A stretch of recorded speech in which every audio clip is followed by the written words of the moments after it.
Hey there friends, Dave Paulides, CanAm Missing Project, copyrighted edition for a video channel. We're at the end of a long day and Huck is pooped.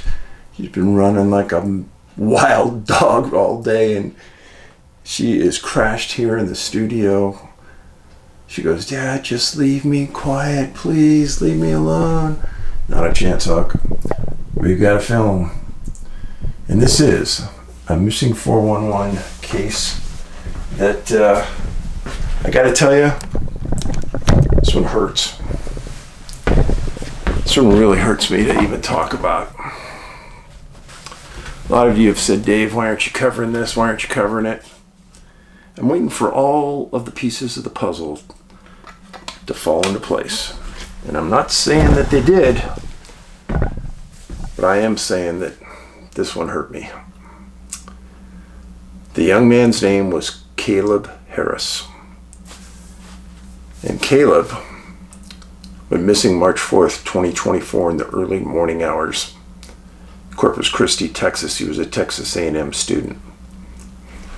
Now I did a lengthy video about this case, and I'll attach it to this under the comments section.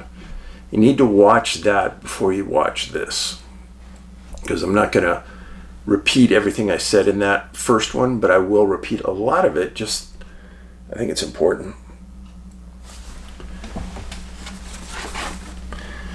This is Caleb.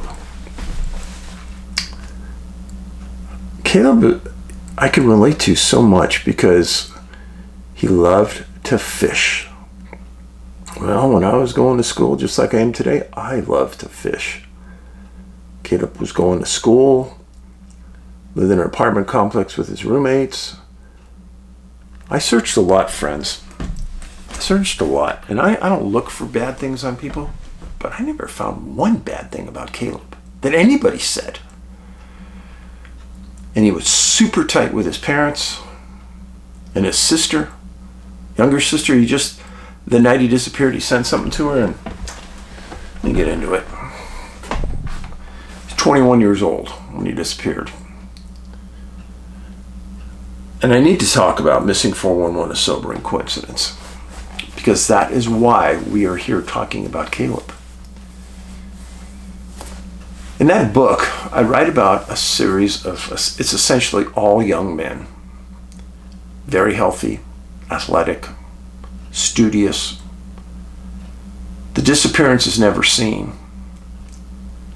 Many times the disappearance is completely unexplainable. And at a later time, they're all found in water. And in a vast majority of those cases, it's an unknown cause of death. And in the instances where they do determine death, it doesn't make any sense. Person's a super strong swimmer, dies in water, say they drowned. It just makes no sense at all. Later on, GHB is found to be involved in some of the deaths. Now let me go down this timeline for you. The night Caleb disappeared, which was a Sunday night to a Monday morning. March 3rd, Sunday night, he was up playing video games with his roommates and a friend. And while they were playing, one of the friend's girlfriend, she had a dog, and that dog was staying with the guys. Totally normal, just being good people, taking care of her pup, as I would have done.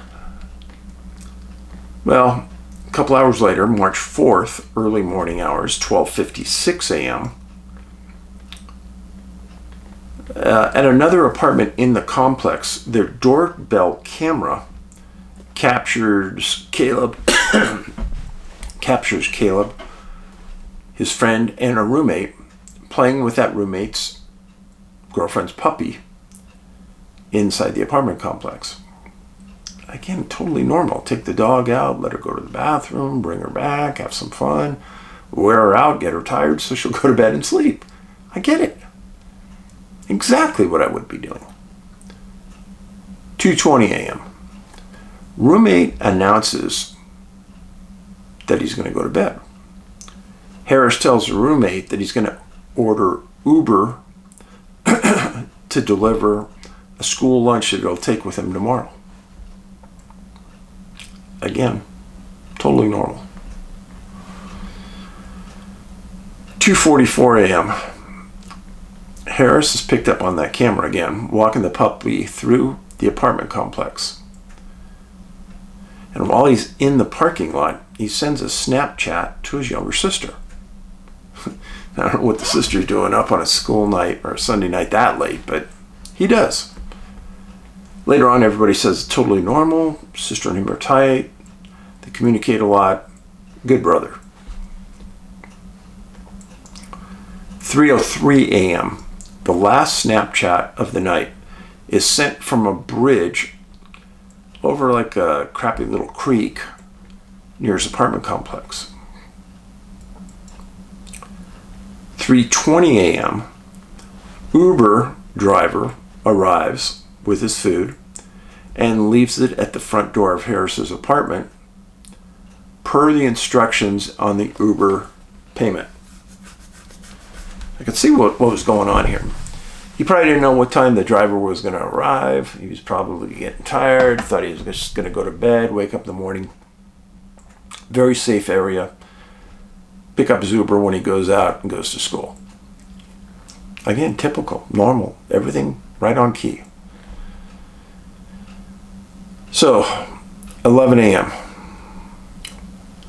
Harris's roommate wakes up, steps out the door, and finds that Uber order sitting at the front door. He goes, well, that's weird, because Caleb's truck is right there. Goes back in, because Caleb takes the truck to school. Goes inside and finds Caleb's wallet and keys are sitting on the counter.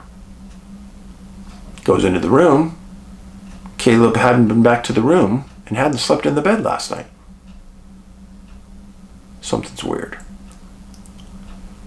Roommates do the right thing, look around for him, check the apartment complex, call other friends, eventually call his parents, and joint decisions made that they need to report him to the Corpus Christi police as a missing person. Roommates did everything right. Everything right. The area around here, around this apartment complex, is pretty much undeveloped. Farm fields, small creek runs by. Further away, there's a large bay of salt water. And then further out is the Gulf of Mexico. A lot of water in this area. A lot. Not a high crime area. Pretty darn safe. Not a lot of issues. Has the police very stumped. Corpus Christi police, they responded, and they did a good job. They had canines come in, drones, helicopters.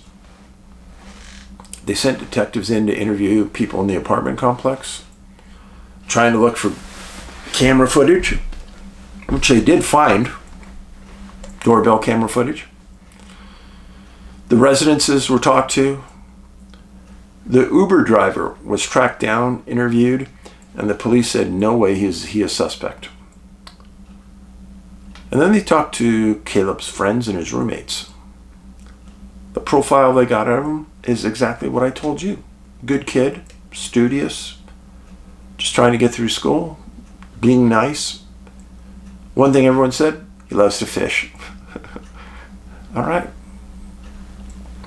His parents heard about the disappearance, got in a car right away and drove to Corpus Christi. And they stayed there for days. Back and forth, many times.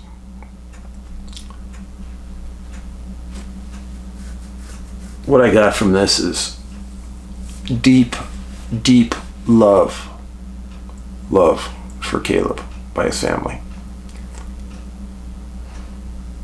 I cannot begin to explain the feeling that parents get at this time.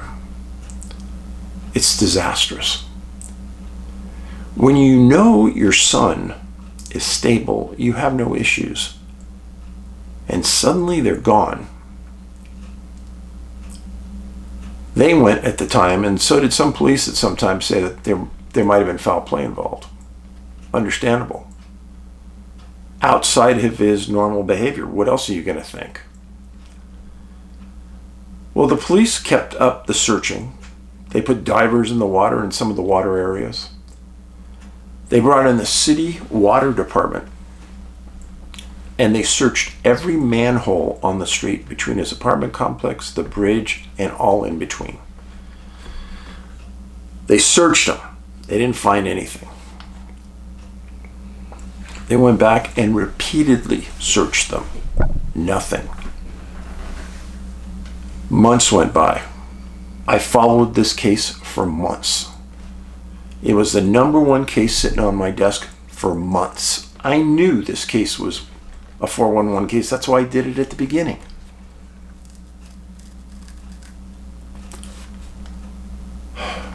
June 23rd and 24th. Hurricane Alberto went through the area of Corpus Christi. And as it did,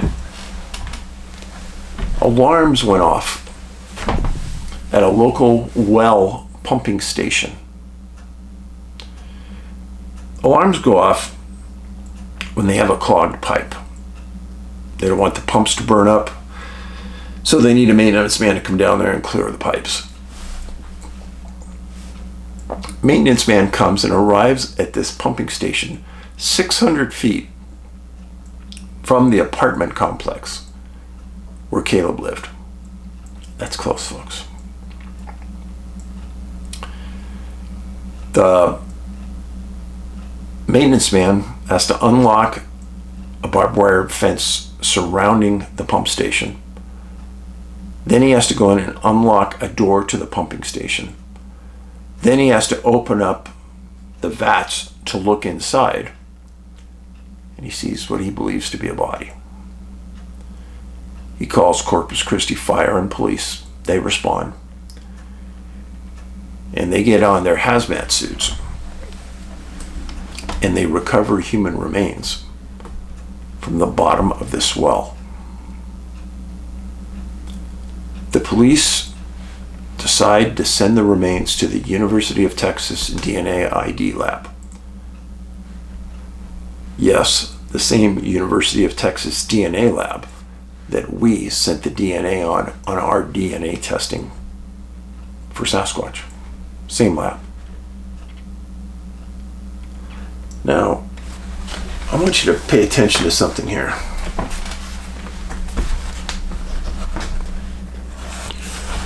So, right here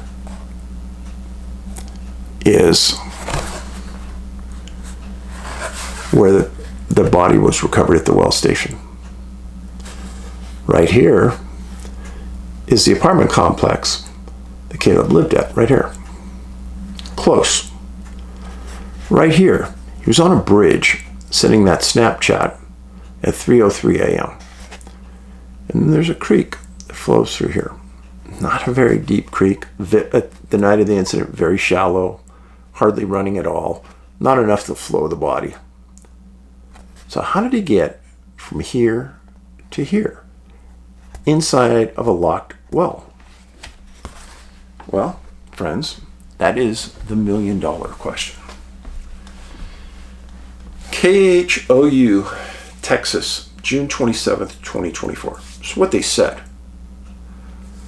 They said this means someone would have to have a key to get in the well building.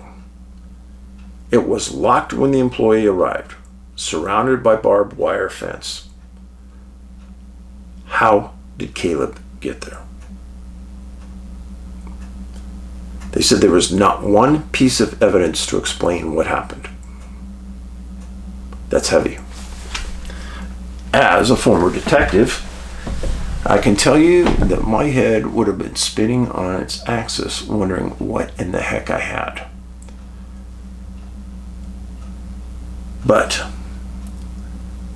since I've written a book about this, I'm not surprised by anything. I have great anxiety trying to understand what did this, how it happened, and why Caleb, Or was Caleb in the wrong place at the wrong time? I don't know. July 17th, the remains found in the well were identified by University of Texas as Caleb. Now I want you to back up several months. April 18th. Yeah, about a month after Caleb disappeared, a month and a couple weeks, a week and a half. A dog walker was walking through one of those farm fields. And in the middle of the farm field was this grassy area that surrounded something, and this person walked up on it with their dog. It was 600 feet from Caleb's apartment. Yeah, another 600 feet.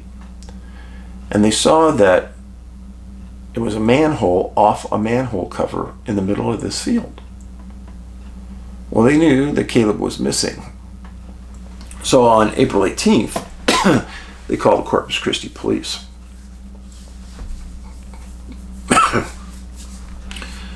Manhole, 25 inches wide. It's 15 feet down to the bottom of that manhole, straight down. No handholds, no nothing, you're down.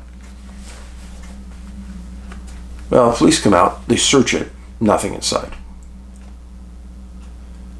And on April 18th, the police had the city water department respond to that well where he was where he was found later. They pumped the well dry. There was nothing inside. Nothing in the pipes, nothing inside the well, nothing down the manhole. 4 other manholes were in the general area. All were checked. Nothing was there. The police stated that the location that had the manhole cover off might have been bumped off by a piece of farm equipment when it was tilling the field. But they stated that when they searched that area after Caleb went missing, the manhole cover was on. Do you know how much a manhole cover weighs? I'm not a wimp. I could probably move it, but it weighs a lot. And the reason it weighs a lot is they don't want you moving it. There's a special device to take a manhole cover off and place it back. It's not, you don't grab it and put it on and put it off. So why was it off? The idea that he fell in the manhole cover 15 feet down to the bottom, I can almost guarantee something's going to break at a 15-foot fall straight down with no breaking. Just almost guaranteed something's going to break. So let me get into that.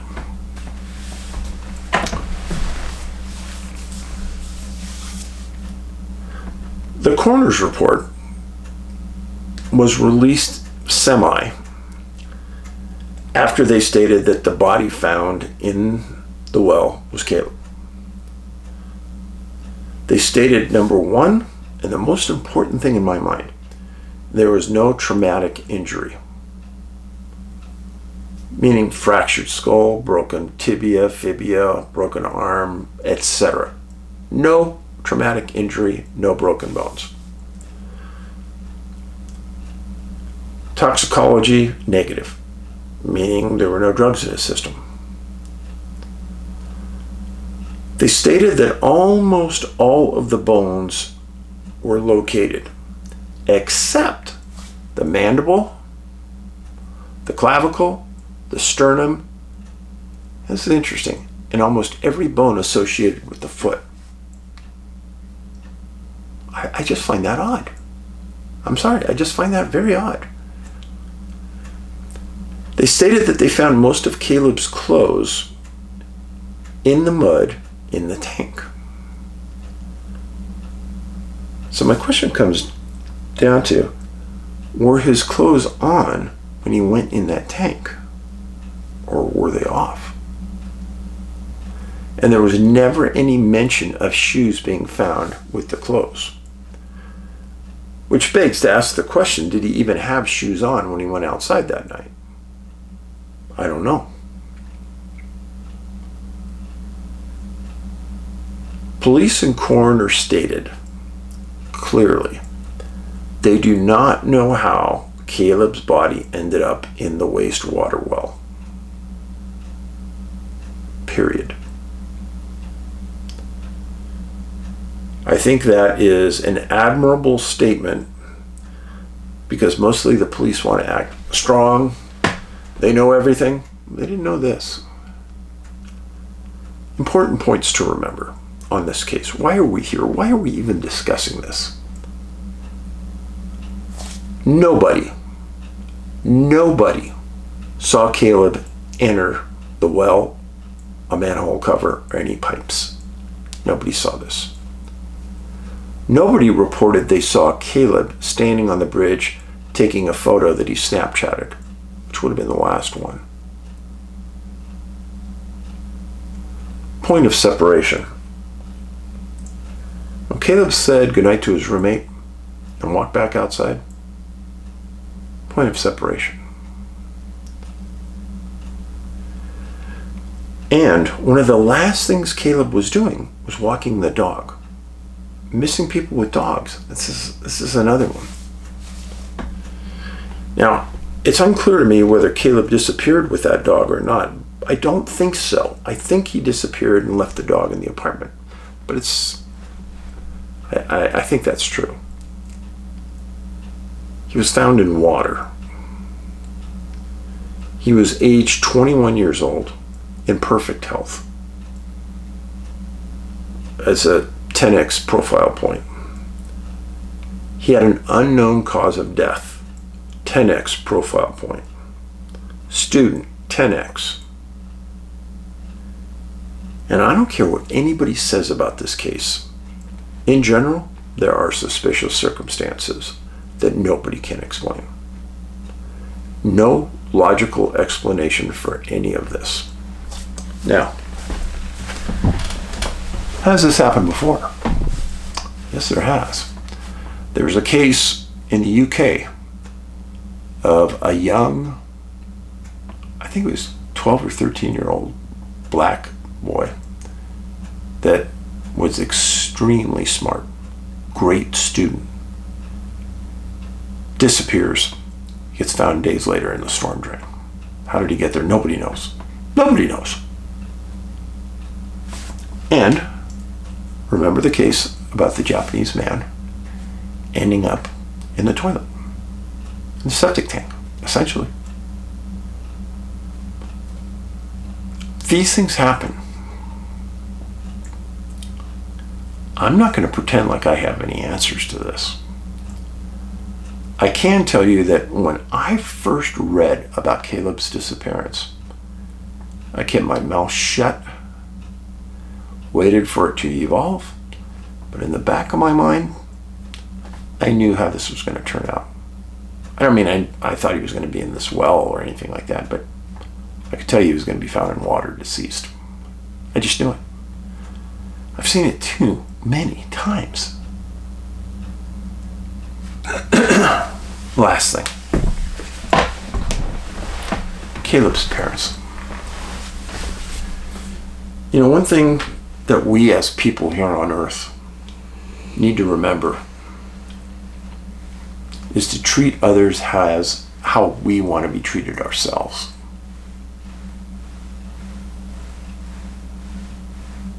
And to show empathy for others.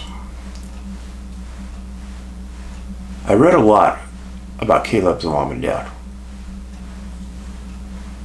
This is a crushing blow to a family. I guess some could say there's some closure. They found Caleb. But how, what, why, when? Found in an area previously searched many times? These people are still looking. They will look for answers till the day they die. And that's a heavy burden to lay on anybody.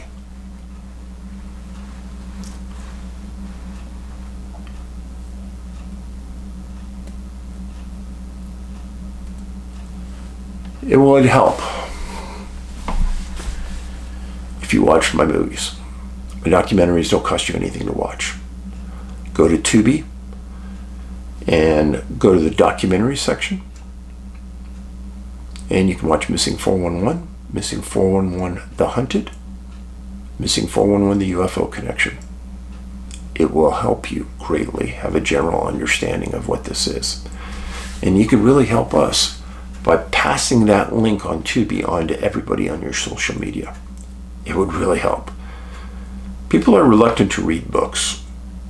People all like to watch a good movie. And each one of those movies, each one of those documentaries went to #1 in the world. So I don't think people will be bored.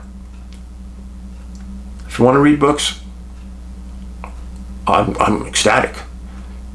Don't buy the books on Amazon, eBay, Etsy. You'll get ripped off. They'll charge you $100, $150, $200 for my books. When you buy them on our website, $25. That is NA, like North America, NABigfootsearch.com. You can follow me on X, which was Twitter, David Paulides, at CanAm, like Canadian American Missing, CanAm Missing. And I'm on Truth Social, the same thing. I know some people get upset at me because I stick to facts. I don't want to lean one way or the other. But the facts are, this is a Missing 411 case. If you haven't read Missing 411, A Sobering Coincidence, you can get it at your local library. If the local library doesn't have it, tell them to get it. And that's how they get books at libraries. People request them and they go out and get them. So, or get them from me. You know, I greatly appreciate you being here. I really, really do. Huck does too. And the dismantling of my YouTube channel is killing us. We're getting about half as many views as we did 2 months ago. The number of people who have been forcibly unsubscribed from the channel is off the charts. The number of people who are subscribed but don't get notifications when a new video comes out, off the charts. I've never seen anything like it. And I talk to a lot of people. Something in YouTube is trying to destroy us. I don't understand it. But they don't want you to really understand this Missing 411 profile. That's all I can think. Please remember, every other day I will post a new video. I guarantee it, every other day. And comments for the videos are super valuable. Please read them. The #1 comment on every video will be mine. #1 pinned comment, that'll be the top one. And then I list the videos that are the most popular. I also list important links. Like on this one, I'll link the first video I did on Caleb right here. In the meantime, this is the kindness revolution. It doesn't cost anything to be kind. I can tell you that in the last week, I've met some of the nicest people I can ever tell you. Has nothing to do with this. Has to do with other things. People grateful, polite, kind, nice. There's a lot of us out there, folks. A lot of us. And we are in troubled times, challenging times. And because of that, go to the extra extent to try to be polite and kind to others. How can I love you being here? She's almost snoring right now. I'll give you one more look, but I get up and she'll probably open her eyes. Oh, she did open her eyes, but she hasn't moved since we last looked. She's a good girl. Please share this on your social media. Please share the link. I'd appreciate it. Paulides out.